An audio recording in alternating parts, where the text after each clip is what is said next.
Welcome to the Animal Training Fundamentals Podcast, where we have fun with practical application and we go deep into the science of behavior. Put them both together and you get results, solutions for challenges, and the tools you need to achieve your training goals.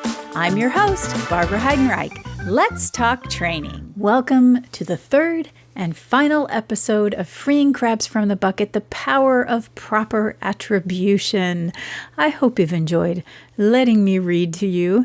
The article that this comes from is one that is part of a course that I created for our global online animal training series. And again, you can take that course at atfgoats.com. You can also download this PDF so you can have it for your records.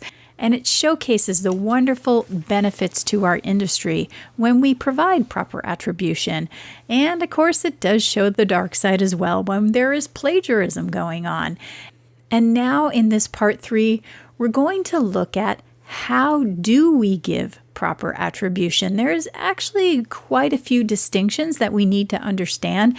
And to be honest, doing this course, preparing this course was really quite enlightening for me. I learned a lot about what it takes to give proper attribution. So I have a feeling it's going to be really helpful to a lot of folks in our industry. And I hope you will enjoy this. So let's go ahead and dive in.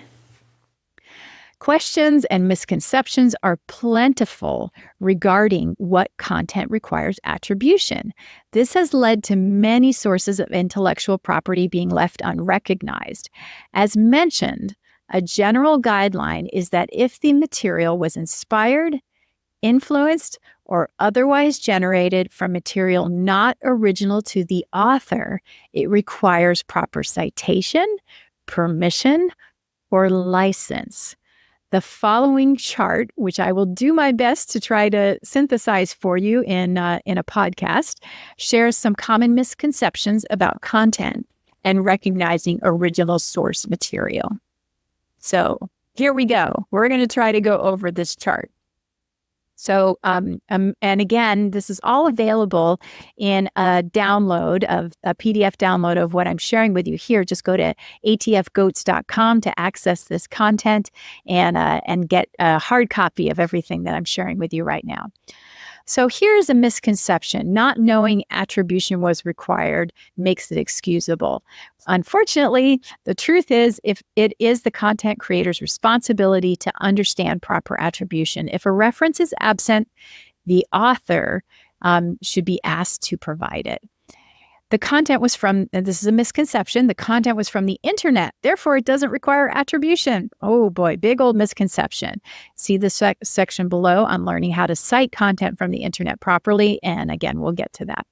The content was from social media. Therefore, it doesn't require attribution. And this one's probably a shocker for people, but that's a misconception.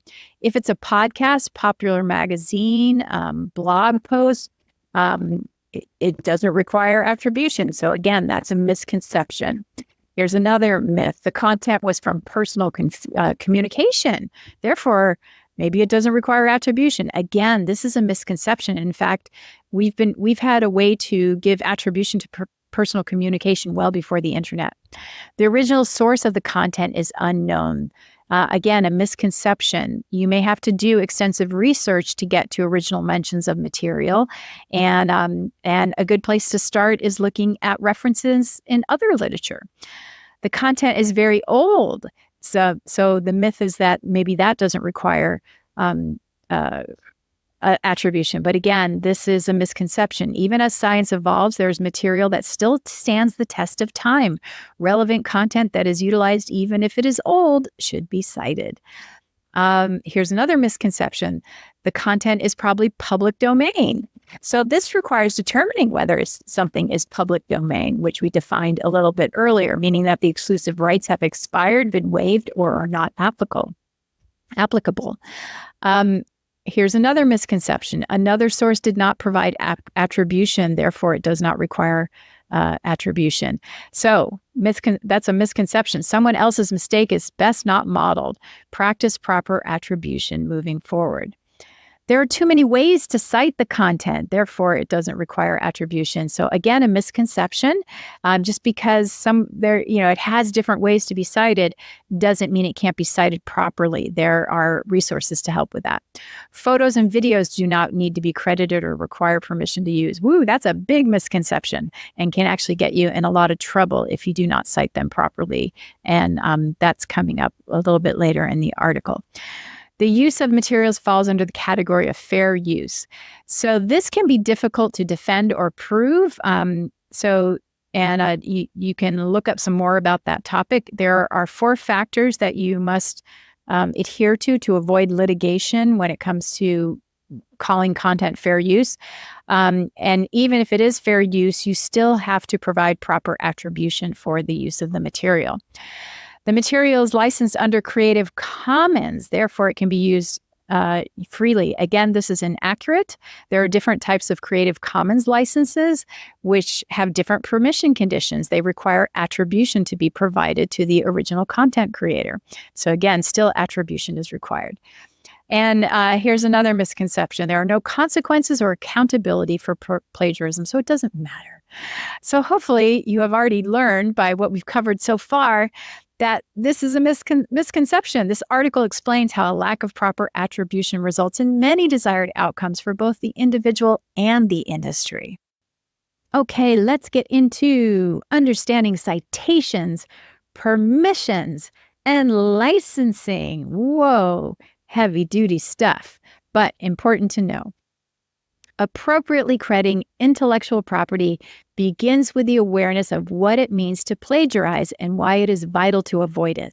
This leads to recognizing when something needs to be cited, requires permission or licensing to use, what should be excluded, and taking the appropriate action. It is critical to research what the appropriate action is.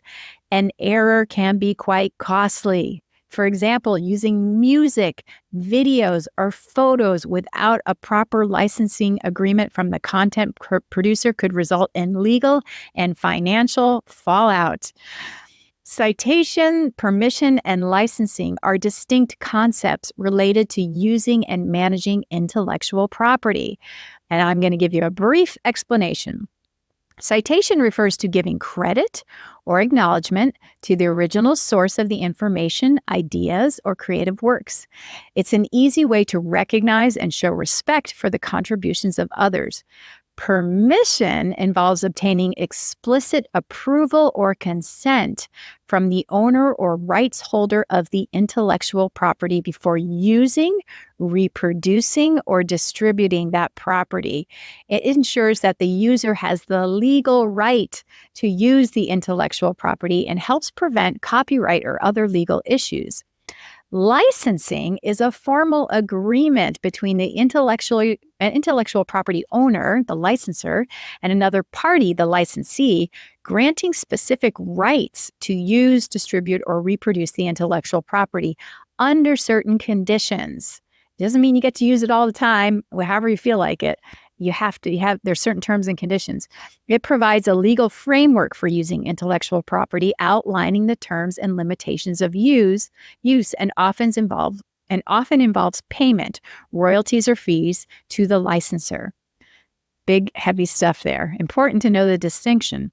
In summary, citation is about giving credit, permission is about obtaining approval to use intellectual property, and licensing is a formal agreement outlining the terms under which intellectual property can be used, often involving payment. These concepts are crucial in various fields to ensure ethical and legal use of intellectual property. We're going to take a little break to give you your first secret word, and the secret word is public domain. Secret words are important to remember and submit to show you have listened to this podcast for your professional development. All right, back to the program. Content developers may have discovered that platforms such as YouTube send notifications when music or video content that infringes upon the copyrights of others is discovered. So this commendable messaging helps remind producers that permissions are required to use materials from others. The industry benefits from these additional checks and balances to help shape the behaviors needed to eliminate plagiarism and increase proper citation. This need is also evidenced when famous quotes, such as taglines or social media fodder, are used without appropriate citation. The words of prize winning poets, authors, and pioneering scientists deserve to be placed in quotations followed by their names. In truth, when used without modification, any content creator's original words are to be quoted and credited. So there are numerous resources to guide animal trainers. However, here are some simple guidelines for you. So if you're using words from somebody, you want to properly cite 7 or more words together from another source. If you're quoting somebody, find the original source and properly cite it. If it's a photo, use an original photo, source royalty-free, or use imaging licensing services. If it's a video, same thing, use original video, source royalty-free, or use video licensing services.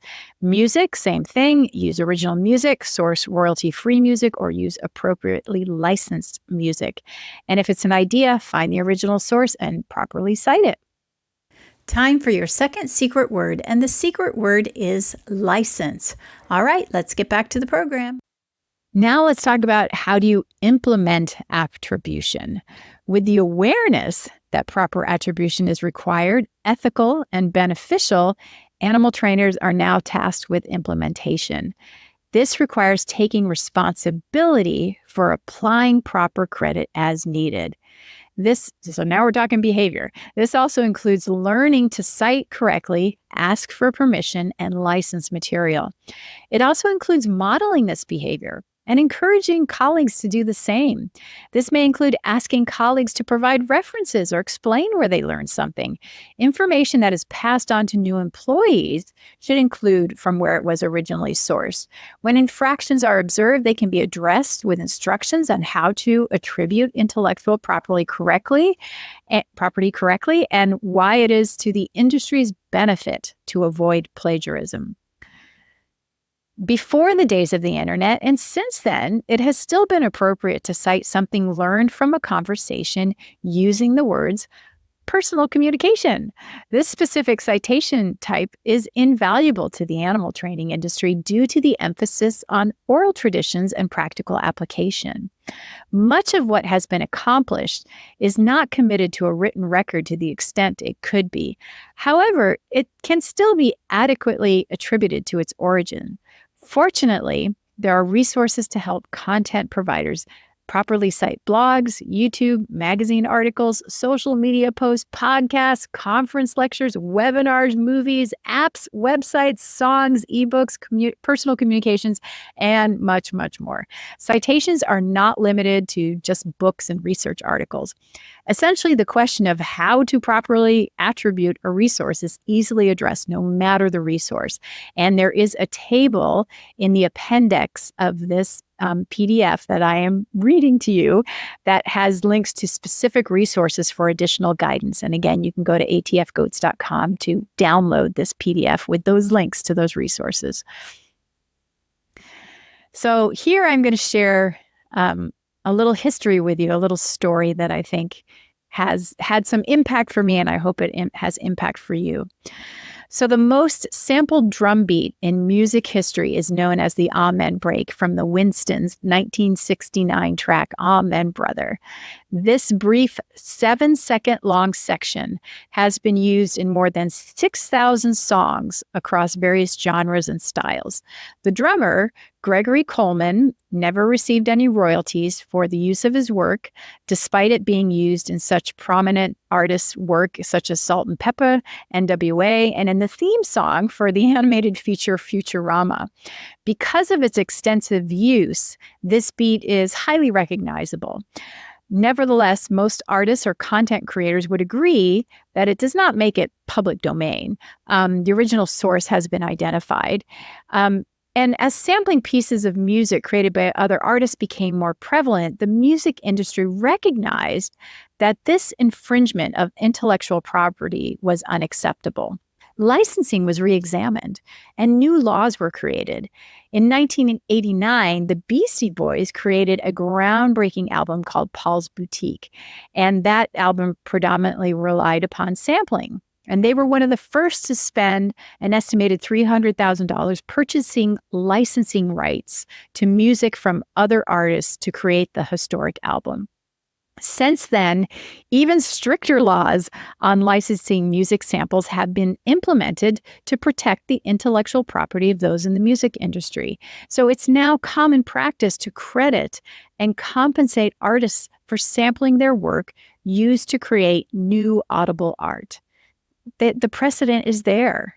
Industries can change their practices to include proper attribution and, when relevant, compensation. So it leads me to think about our community and seeing that we can make change too. Follow the example of the music industry. So recently, prominent voices in the animal training community have suggested that crediting sources is unimportant because it's too challenging to identify where the idea originates. I disagree. The author hopes this commentary helps refute this perspective. As noted by Epstein, new ideas are not randomly or spontaneously generated, but partly developed from exposure to diverse stimuli. In the world of animal training, those stimuli often come from the sharing of information, an example from others. Building a community that regularly practices respect for the work that precedes our own can create a system that makes tracking the history of animal training easier. As discussed here, the animal training industry has many benefits from appropriately crediting ideas from others. It is also harmful when the practice is lost or non-existent in the repertoire. It starts with simply being aware when information is not original to the content provider. Proper attribution can grow from that awareness. Furthermore, there is a plethora of resources to help professionals provide appropriate attribution. As more animal trainers learn, teach, model, and hold each other accountable for proper attribution, it can become a standard practice in the industry. So, a dreary perspective prevails in the stark metaphor of the crabs in the bucket. However, envision a transformation where these crabs unite to construct a pyramid standing tall on each other's backs. And through this collaborative effort, they elevate one another. Once liberated from the bucket's confines, they look back instead of abandoning their counterparts, and they extend a helping claw and pull the others up. Within this network of mutual support, each crab achieves their goals and propels others towards success. The notion of being a crab in a bucket transcends all that initial negativity. It emerges as a symbol of collective triumph and the potential for something truly extraordinary. So thank you for listening to this long explanation about reaching our potential by recognizing others, also known as freeing crabs from the bucket. I hope you enjoyed it.